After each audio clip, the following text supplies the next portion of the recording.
신명기 8장 1절에서 4절까지의 말씀과 히브리서 4장 14절 말씀입니다.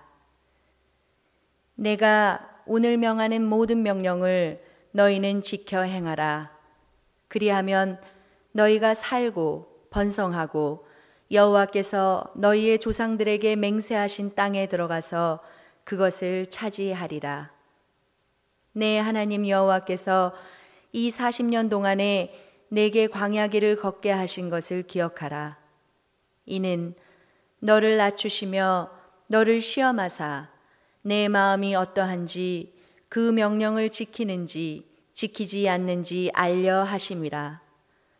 너를 낮추시며 너를 줄이게 하시며 또 너도 알지 못하며 내 조상들도 알지 못하던 만나를 내게 먹이신 것은 사람이 떡으로만 사는 것이 아니요 여호와의 입에서 나오는 모든 말씀으로 사는 줄을 내가 알게 하려 하심이니라. 이 40년 동안에 내 의복이 헤어지지 아니하였고 내 발이 부르트지 아니하였느니라. 그러므로 우리에게 큰 대제사장이 계시니 승천하시니 곧 하나님의 아들 예수시라. 우리가 믿는 도리를 굳게 잡을지어다. 오늘도 이 말씀을 통해서 우리 하나님의 귀한 사랑과 은혜가 넘치시길 주님의 이름으로 축원합니다. 우리 지난 주일에 축복된 믿음의 행진이라는 제목으로 우리가 광야 생활을 지나갈 때에 하나님께서 저희들에게 주신 그 의미가 무엇인가 이런 말씀을 나눴습니다. 그래서 믿음의 행진, 저희들이 이 땅에 살고 있지만 하늘나라 천국을 위해서 향하는 그 행진의 시작은 구원부터 시작한다고 했습니다. 예수 그리스도 어린 양 대신, 유월절 어린 양 대신 예수 그리스도가 내 죄값을 대신해서 피를 흘리신 그걸 믿고 그래서 하나님의 자녀가 돼서 그 함께 출발하는 백성의 행진이 바로 광야 행진이다 이렇게 말씀을 드렸습니다. 그리고 광야 사막에는 길이 없기 때문에 또 이전에 가본 길이 아니기 때문에 세상에서 우리가 그동안 살아왔던 세상에서 가르쳐주는 방법으로는 천국을 못 간다고 했습니다. 오직 천국을 향한 하나님께로 가는 길, 예수 그리스도께 가는 길에는 성령님의 인도하심과 하나님의 주신 인도하시는 방법을 따라서 가는 것만이 갈 수 있는 길이라고 했습니다. 그 광야길에는 그래서 우리가 볼 수 없는 하나님, 보이지 않는 하나님이 주시는 보이는 방법에 저희들의 공동체와 질서와 그러한 인도함을 받아들이는 사람들이 그래서 결국은 무사히 통과해서 천국까지 간다고 했습니다. 몇 년 전에 뉴욕에서 그 뉴욕의 그 만하탄의 차들이 얼마나 많습니까? 근데 그 퇴근 시간에 그 ABC 기자가 카메라를 고정해 놓고 그 속도를 측정했다고 합니다. 자동차가 움직이는 속도가 얼마나 빠른가. 근데 러시아어 시간에 그 자동차가 움직이는 속도가 100년 전에 마차가 움직이는 속도하고 똑같았대요. 자동차가 발달해서 우리 기술로 좋은 차를 만들어서 빨리 달릴 수 있지만 그 차들이 정체되고 사람들이 많다 보니까 마음대로 움직일 수 없는 거죠. 그러니까 그 속도가 아주 답답한 속도가 된 것입니다.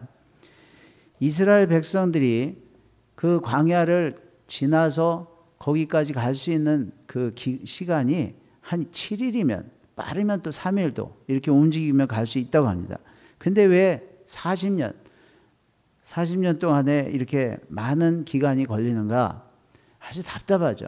오늘 말씀 제목을 답답하신 하나님 이렇게 했지만 하나님 자신이 답답한 분이라는 분이 아니고 우리가 빨리 좀 움직이고 싶고 빨리 좀 어떻게 하고 싶고 우리 마음대로 어떻게 하고 싶은데 그렇게 움직이지 않는 하나님을 우리 편에서 답답하게 여기신다는 거죠. 여러분들도 신앙생활 하면서 답답한 게 많을 겁니다. 좀 교회가 좀 이렇게 좀 했으면 좋겠고 목사님도 좀 이랬으면 좋겠는데 저도 답답해요. 저도 좀 교회가 이랬으면 좋겠고 성도들이 좀 이랬으면 좋겠는데 안 되는 겁니다. 얼마 전에 어떤 분이 저한테 말씀하세요. 자기를 한국 대통령을 시키면 한국의 이런 문제를 이렇게 하고 저렇게 하고. 제가 보니까 그분은 한국 대통령 할 만한 분은 아닌 것 같은데.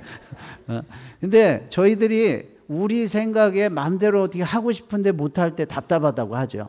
상대방이 답답한 게 아니라 하나님이 답답하신 분이 아니라 내 마음대로 안 되는 그 상태 때문에 답답하게 여기는 겁니다.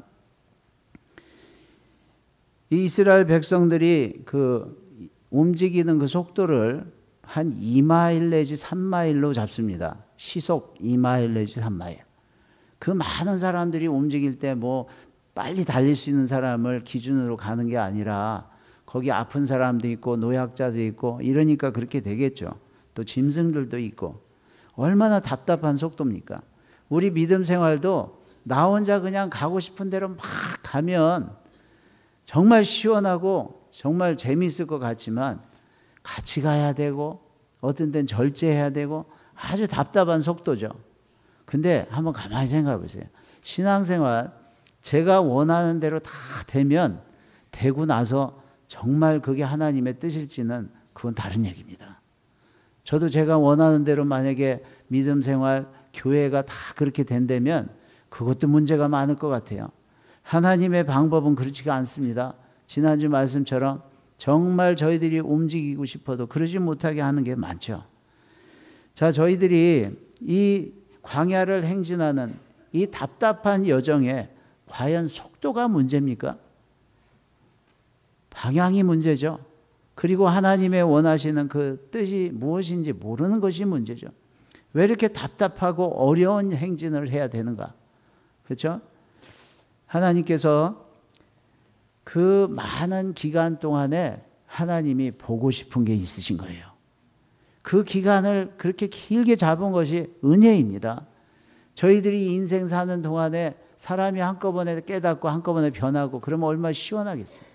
근데 그러지를 못하고 또 똑같은 문제, 또 물이 없는 문제, 또 물이 없을 때 또 어떻게 하는 문제, 이런 문제들이 되풀이하면서도 하나님이 보고 싶은 게 있어요. 과연 저들이 이 세상에 살아가면서 천국에 이를 때까지 이 세상 안에서 하나님이 저희들에게 보고 싶은 게 무엇인가?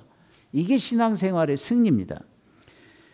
하나님은 애굽에서 익숙해 있던 그 백성들이 이제 하나님의 백성으로 새로운 모습을 보기 원하시는 거예요.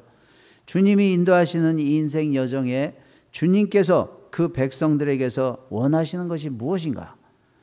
오늘 이걸 잘 찾으셔서 정말 하나님께서 기뻐하시는 그 모습에 귀한 승리를 할 수 있기를 주님의 이름으로 축원합니다. 자, 첫 번째는 하나님께서 우리가 이 인생 여정 중에 이 답답할 때마다 왜 답답한가? 그 답답할 때마다 하나님이 우리에게 새로워지는 걸 보고 싶은 게 첫 번째는 주인이 바뀌는 걸 원하세요. 세상의 임금에서 하나님으로 바뀌기를 원하시는 거예요. 이스라엘 백성들이 애굽에서 너무 오래 살면서 자기들의 주인은 바로 왕이었어요. 우리가 세상에 익숙해져서 살고 있는 이 생활 가운데 익숙해져 있는 생활의 중심은 세상입니다. 일주일에 한 번 시간 구별해서 교회에 나와서 여기서 하나님께 예배하고 이러면서 저희들이 세상에 살고 있지만 이런 예배를 통해서 하나님의 백성인 걸 자꾸 확인하려고 해요. 근데 하나님이 원하는 거는 잠깐 와서 이렇게 예배 드려서 파티하고 돌아가는 게 아니라 너희 삶 가운데서 내가 주인이고 내가 왕이고 내가 너희의 생명을 주장하고 있는 하나님이신 것을 이게 바뀌기를 원하세요. 여러분들은 세상에 오래 사셨어요? 세상에 살고 있으면서 너무 익숙해진 게 바로 왕같이 이 세상 생활의 중심입니다. 이걸 바꾸지 않으면 천국 가서 살기 힘들어요. 내가 누군가? 사람은 자기 주인이 누구냐에 따라서 사는 모습이 완전히 다릅니다. 직장에 가면 상관을 중심으로 살아요. 하나님께서 이 세상에 우리가 살고 있지만 이 세상에 살면서도 주인, 왕이 하나님으로 바뀌기를 원하세요. 오늘날 명하는 모든 명령을 너희는 지켜 행하라. 사람은 자기 주인의 말씀을 듣고 그의 것을 귀하게 여기게 돼 있어요.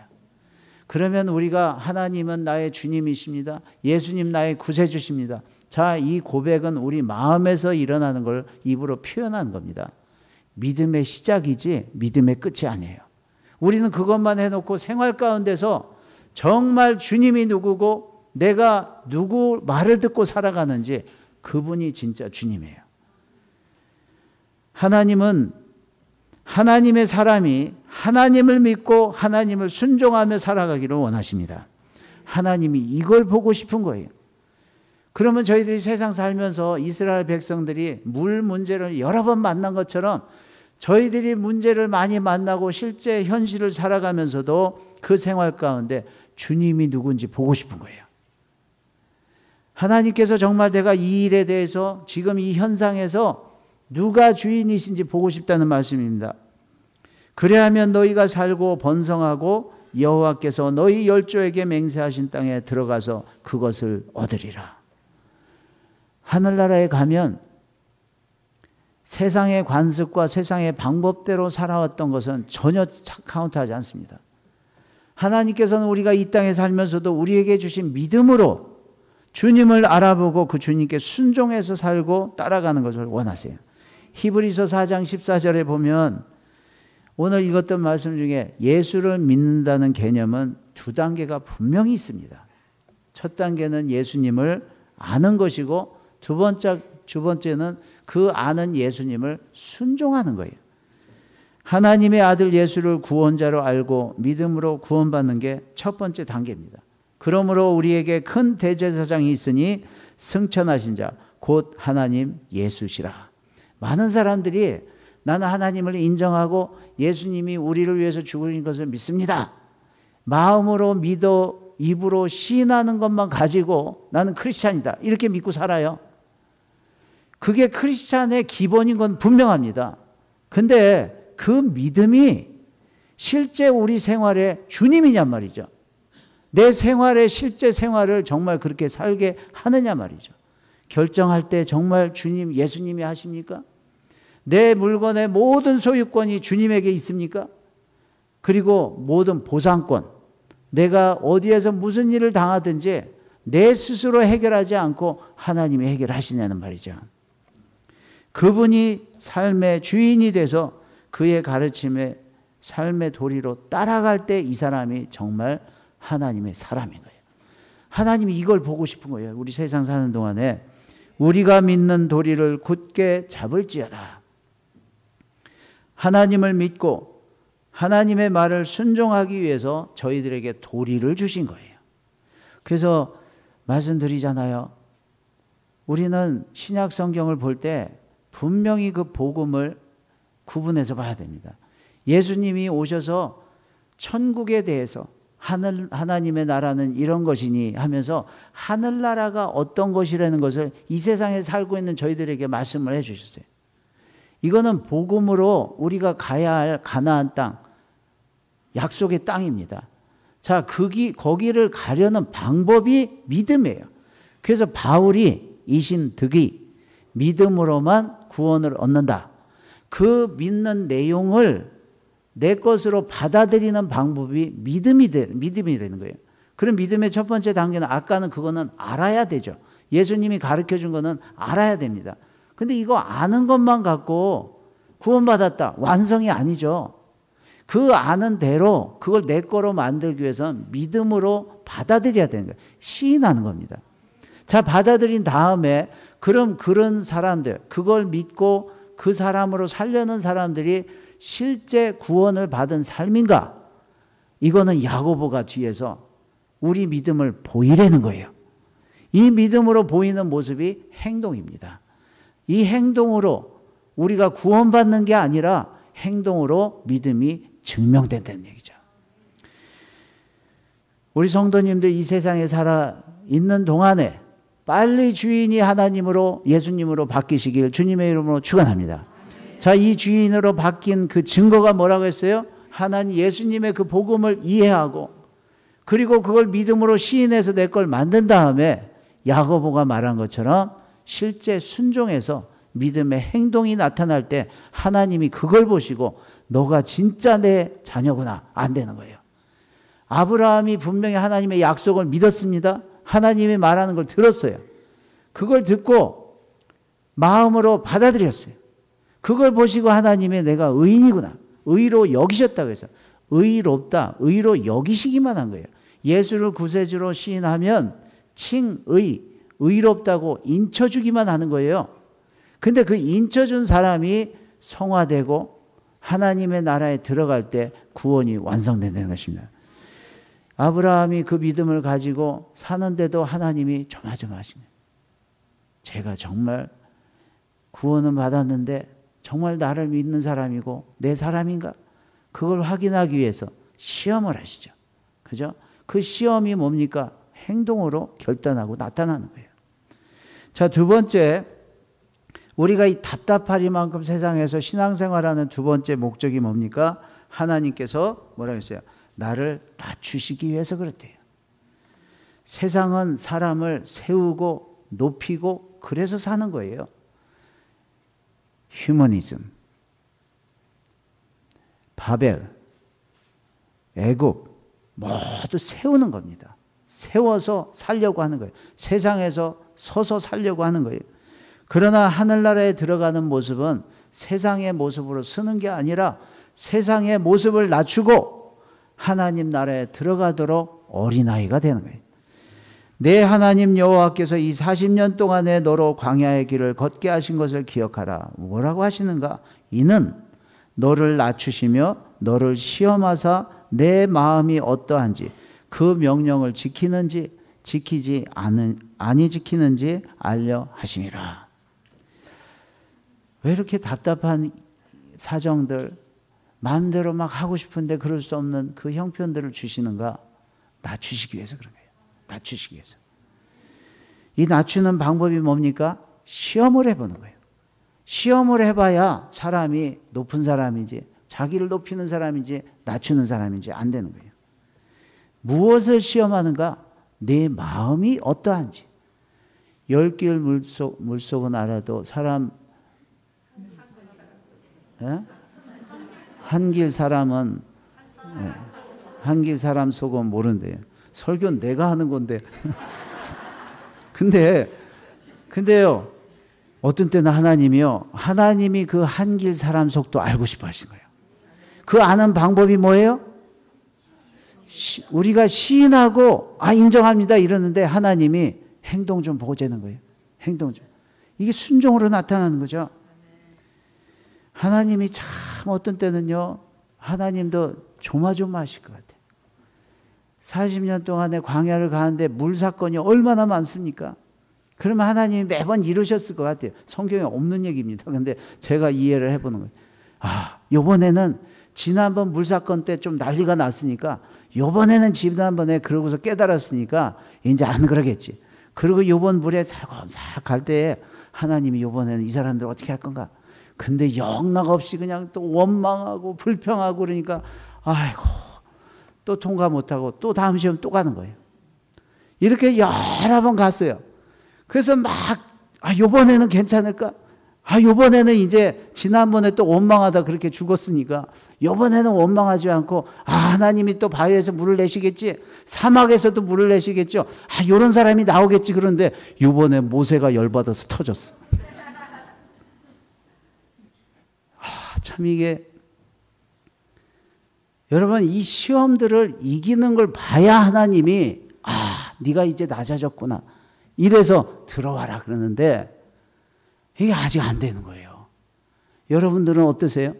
저도요, 이렇게 보면 사람을 알아보려면 정말 그래요.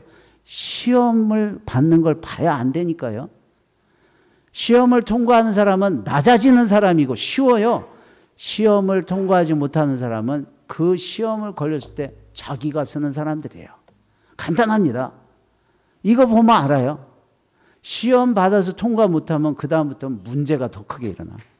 근데 시험을 받을 때마다 낮아진 사람들, 낮춰진 사람들, 이 사람들 쓸만한 사람들이 되는 거예요. 어떻게 보이지 않는 마음을 아는가? 명령을 지키는지 아니 지키는 자인지. 이게 뭐예요? 순종하나 안 하나 그걸 보는 거예요. 그동안 가지고 있는 자신의 모습을 하나님은 낮아지시기를 원하세요. 여러분, 세상은 자꾸 자기를 세워요. 내가 몇 년 믿었다, 그 위에 쓰려고 해요. 내가 이렇게 믿었다, 그 위에 쓰려고 해요. 내가 이런 사람이다, 그 위에 쓰려고 해요. 하나님은 그런 사람 아직 더 돌아야 돼. 더. 세상을 오래 산다는 말이 아니라 똑같은 시험을 계속 또 본단 말이죠. 말씀드렸죠? 똑같은 시험 12번 보는 사람들 결코 공부 잘하는 사람 아니에요. 실력 좋은 사람 아닙니다. 다른 시험 여러 번 치르는 사람이 실력 좋은 사람이야. 자, 3절에 4절에 보면 왜 우리를 이렇게 오랜 기간 신앙생활을 하면서 걷게 하시는가? 모든 것을 주시는 분이 하나님이신 것을 알아보게 하기 위해서 그런 거예요. 너를 낮추시며 너를 줄이게 하시며 또 너로 알지 못하며 내 열조도 알지 못하던 만나를 내게 먹이신 것은 사람이 떡으로만 사는 것이 아니요 여호와의 입에서 나오는 모든 말씀으로 사는 줄을 내가 알게 하려 하심이니라. 이 40년 동안에 내 의복이 헤어지지 아니하였고 내 발이 붉지 아니하였느니라. 여러분, 인생 살면서 부족한 거 많이 있었고 원하는 거 많이 있었지만 생명을 주관하시는 사람 하나님을 알아보셔야 돼요. 어려울 때 빵 한 조각을 받으며 주시는 분에게 감사할 수 있습니다. 근데 먹고 싶은 대로 먹고 사는 사람은 끼니를 때울 한 조각 빵도 무시할 수밖에 없어요. 신앙생활에 무엇이든지 귀한 겁니다. 시험도 귀한 거예요. 어려움도 귀한 거고 답답함도 귀한 거예요. 왜? 이걸 통해서 하나님이 주시는 분이구나. 하나님이 인도하시는 분이구나. 도무지 내 힘으로 어떻게 할 수 없는 광야. 여러분, 이 광야 사막은 사람이 그냥 갈 수 없는 곳이에요. 하나님의 은혜가 아니면 지나갈 수 없는 곳입니다. 여러분들이 인생이 부모의 도움을 받고 주변 사람들의 도움을 받고 내가 실력을 키워서 간다고 생각할지 모르지만 염색체 하나만 잘못 건드려도 제대로 살지 못합니다. 실제 생활 속에서 하나님의 말씀을 따라가 살기 위해서 하나님께서 우리가 생각하기에 답답한 그런 인생길을 주시는 것입니다. 우리 성도 여러분, 정말 삶에 답답하고 지루하십니까? 심지어는 억울하세요? 그 광야길에 어떤 때는 공격까지 받죠. 아말렉 공격. 하나님의 뜻을 따라서 가는 길에 하나님의 뜻에 상관없는 공격이 있습니다. 반드시 있습니다. 이런 때에도 하나님이 주님이시다. 이 상황을 컨트롤하는 주님이시다. 그리고 이런 때에 내가 어떻게 하는 게 아니라 하나님 앞에 내가 다시 낮아져야 될 모습이 무엇인가. 그리고 이런 때에도 주실 분은 하나님이십니다. 이걸 기억하고 이 순종하며 살아갈 때 이 사람은 승리하는 행진을 하고 있는 거예요. 속도가 문제가 아닙니다. 우리가 하고 싶은 게 문제가 아니에요. 어디를 향해서 누구와 마음을 함께하고 무엇을 위해 가고 있느냐가 문제입니다. 우리가 긍휼하심을 따라 긍휼하심을 받고 때를 따라 돕는 은혜를 얻기 위하여 여러분 이 하나님을 바라보고 가면 은혜의 보좌 앞에 담대히 나아갈 것이니라. 우리 사랑하는 성도 여러분, 정말 하나님께서 우리 교회와 우리 개인의 믿음과 이 세상 살아가는 동안에 오직 예수님만 주님이 되시고 그리고 늘 주님 앞에 나를 낮추며 제공하시는 하나님께 의지하여 살아가시길 주님의 이름으로 축원합니다. 하나님 감사합니다. 주님 주신 말씀대로 이 세상 살아가며 특별히 신앙생활할 때 내가 답답해하는 그럴 때마다 주님을 기억하게 하시고 주님 앞에 나를 낮추게 하시고 또 주님께서 어떻게 하실 것을 기다리는 저희들 되게 도와주시옵소서. 예수님 이름으로 기도했습니다. 아멘.